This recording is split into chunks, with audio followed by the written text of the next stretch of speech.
সুপ্রিয় দর্শক, ময়মনসিংহ বিভাগের ফুলবাড়িয়া থানার সলির বাজার গ্রামে চলে আসলাম আজকে, যে আপনাদের ধান চাষ সম্পর্কে একটু তথ্য দিব। ভাইয়া আমাদেরকে আসলে আহ, তরুণ উদ্যোক্তা, আসলে উনি কৃষির সাথে আছেন। আর আমরা জানতে চাইবো আসলে ভাইয়ের কাছ থেকে। আসসালামু আলাইকুম। ওয়ালাইকুম আসসালাম। কেমন আছেন ভাই? এই তো ভাই আলহামদুলিল্লাহ, আপনি? আছি আলহামদুলিল্লাহ, ভালোই আছি। আসলে আমরা আজকে চলে আসলাম ধান চাষ সম্পর্কে একটু তথ্য নেওয়ার জন্য, যে আপনারা এখন আসলে কি সিজন চলতেছে ধানের? এটা তো ভাই আমন ধান। আমন ধান, আচ্ছা আচ্ছা, ঠিক আছে। আমন ধান আসলে মোটামুটি এখন তো পাকা অবস্থায় আছে, ধান কাটতেছেন তাই তো? জি ভাই, ধান কাটতেছি। আচ্ছা আচ্ছা, ফসল এই তারিখে কেমন হয়েছে মোটামুটি? এই তারিখে ফসল হয়েছে মোটামুটি, কিন্তু পোকায় খেয়ে ফেলছে। পোকা একটু বেশি ধরে থাকে। একটু বেশি দূরে পোকার জন্য আপনারা কি কি প্রতিষেধক নিয়ে থাকেন, বা কি কি আসলে দিয়ে থাকেন ফসলের ক্ষেত্রে? আমি তো ভাই নতুন উদ্যোক্তা, সেরকম করে কৃষি কর্মকর্তার পরামর্শ নেওয়া হয়নি।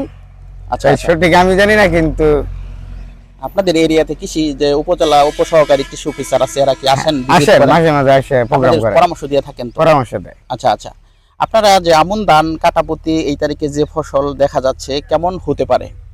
কাটাপতি তো আশা করা যায় সর্বনিম্ন 3 মণ।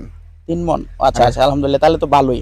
আসলে সুপ্রিয় দর্শক, আজকে এই তারিখে আসলে যে আমরা যে ফসলি খেতে আছি, এই খেতে আসলে মোটামুটি কাঠাপতি হচ্ছে 3 মণ ধান ওনারা আসলে চিন্তাধারা করতেছেন।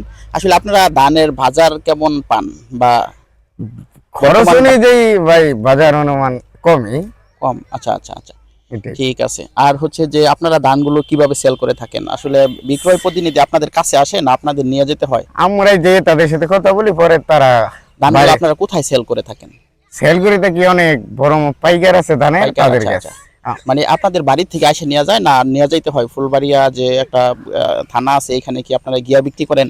বাড়ির থেকেও নিয়ে যায়, আবার পৌঁছাই দিলেও দেওয়া আচ্ছা যায়। আচ্ছা, বর্তমান মূল্য কত পাচ্ছেন ধানের? বর্তমান মূল্য এখন বাজার, এটা মনে হয় কাটার পরে 900 টাকা। 900 টাকা সর্বনিম্ন বাজার মূল্য। 900 টাকা, আচ্ছা আচ্ছা। এখন বর্তমানে 900 টাকা আছে। 900 আর টাকা। সময় আসলে সিজনের সময় কিন্তু অনেক সময় সিজনের আমরা সময় দেখি যে একটু কম একটু থাকে। ধানের দামটা কম থাকে, কম আবার থাকে। আনসিজনে কিন্তু দাম বেশি মোটামুটি থাকে। 1200-1300 চলে যায়। 1600 পর্যন্ত 1600 চলে গেছিল পর্যন্ত চলে কিছুদিন যায়। আগে। জি। আচ্ছা, আপনাকে আমি আরেকটা প্রশ্ন করব, সেটা হচ্ছে যে আপনাদের এই ধানটা চাষ করার ক্ষেত্রে প্রতি কাটায় এখন বর্তমানে খরচ কেমন? খরচ অনেক ভাই। মানে টোটাল খরচটা কেমন আসতে পারে? টোটাল খরচ, খরচ কাটাপতি 2000 টাকা উপরে যায়। 2000 টাকা। জি, সুপ্রিয় খরচ অনেক। সুপ্রিয় দর্শক, আসলে এখন ধান চাষে কিন্তু কৃষক বেশিটা লাভবান না। তবু আসলে তারা আসলে বংশগত দাদা করেছেন, বাবা করেছেন, ওনারাও আসলে এর সাথে কানেক্টেড আছেন। ভাই কি শুধু ধান চাষের সাথেই আছেন, না পড়াশোনা ভাই লেখাপড়াও আছে। পড়াশোনা পাশাপাশি আর কি পড়াশোনার বাবার কাছে পাশাপাশি খেলা যেগুলো বাবার আছে ক্ষেত এগুলো এগুলো আসলে দেখাশোনা। হেল্প করে থাকেন আর কি? জি। আপনারা ধান কাটতেছেন অলরেডি তাই জি, তো? কাটতেছি যে পোলাপান। আচ্ছা আচ্ছা, সাথে নিয়ে। একটা বিষয় হচ্ছে যে আপনারা এট ফার্স্ট যে ধানগুলা রোপণ করে থাকেন, এগুলা কি আসলে লোক দিয়ে করেন না নিজেরাই? লুক দেয়া করি, আর নিজের সময় পেলে নিজেই করি, এই যে কেটে ফেলতেছি বন্ধু বান্ধব নিয়ে। আচ্ছা আচ্ছা, এগুলা ধান নিজে চাষের করলে খরচ কম। আর আচ্ছা আচ্ছা, ধান চাষের ক্ষেত্রে আপনার এট ফার্স্ট কি করে থাকেন আপনারা আসলে এগুলা ধান চাষের জন্য? এইগুলো প্রথম খেতে পানি দেওয়া লাগে, তারপরে চাষ করা লাগে, দেওয়া লাগে ট্রাক্টর দিয়ে। আমনের সিজন বর্তমান চলতেছে, এই সিজনে তো আসলে পানি দেওয়া লাগে না, না মানে বৃষ্টি পানিতে এই সময় এই যে ধানটা খেতেছে, এটা বৃষ্টির পানি হয়েছে, কিন্তু এই যে এর পরবর্তী সিজনটা এটা পানি পুরো দেওয়া সিজনে লাগবে। পানি দেওয়া লাগবে। আচ্ছা, আমন ধানে এট ফার্স্ট আপনারা চাষ করার পর কি কি করে থাকেন? আমন ধান প্রথমে চাষ করার কিছুদিন পর অনেকে নিরাতে হয়, যেমন এই যে এটা নিরাতে হয়েছে। মানে রোপণ করে থাকেন আর কি? জি। আপনারা কি আসলে এই এরিয়াতে ওই যে চারাগুলো, ধানের চারাগুলো নিজেই আসলে নিজেই উৎপাদন বীজ করেন, বুনি, না জি। হচ্ছে যে নিজেই করেন? অনেক এরিয়াতে আছে যে ধানের চারাগুলো আসলে অন্য জায়গা থেকে আয়না পরে নাই, রোপণ করে আমাদের থাকে। অঞ্চলে নিজেই। আচ্ছা আচ্ছা, তারপর হচ্ছে যে আপনাদের ধান চাষ সামনে বুড়ো সিজনের জন্য কি কি প্রস্তুতি নিচ্ছেন, বা এই বুড়ো সিজনের জন্য চারাটা কি পরিমাণ বা কোন সময় রোপণ করে থাকবেন? এই যে ধানটা ওঠার পরে এই ক্ষেতে আচ্ছা, এই যে আমরা ধানটা দেখতে পারতেছি, এটা কি ধরনের ধান, কি মানে এই ধানের নাম কি? এটা 28। 28, আচ্ছা আচ্ছা। 28 ধানটা আসলে বাজারে অনেক চাহিদা বেশি, তাই তো? চাহিদা বেশি, জি। আচ্ছা আচ্ছা, আপনারা এখন বর্তমানে কি পরিমাণ ধান করেছেন? ধান কিরকম, মানে এই কাটা হিসাব হ্যাঁ করতেছে? হ্যাঁ হ্যাঁ, কত কাটা করেছেন এই তারিখে? 1-1.5 পুরা হবে। 1-1.5 পোড়া, আচ্ছা আচ্ছা।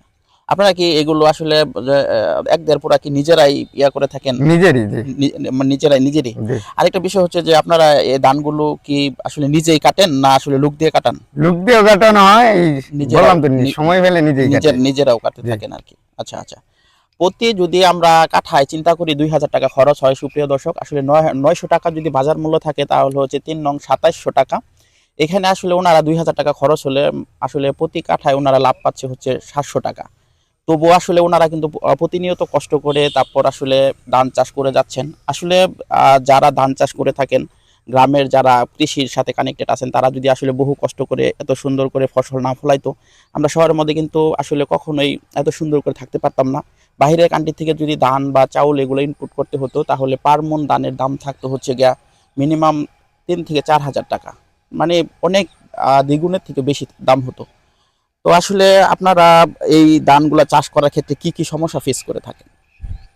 সমস্যা অনেক, যেরকম ধরেন এই যে বললাম ধান রোপণ করার পরে পোকায় ধরে যায়।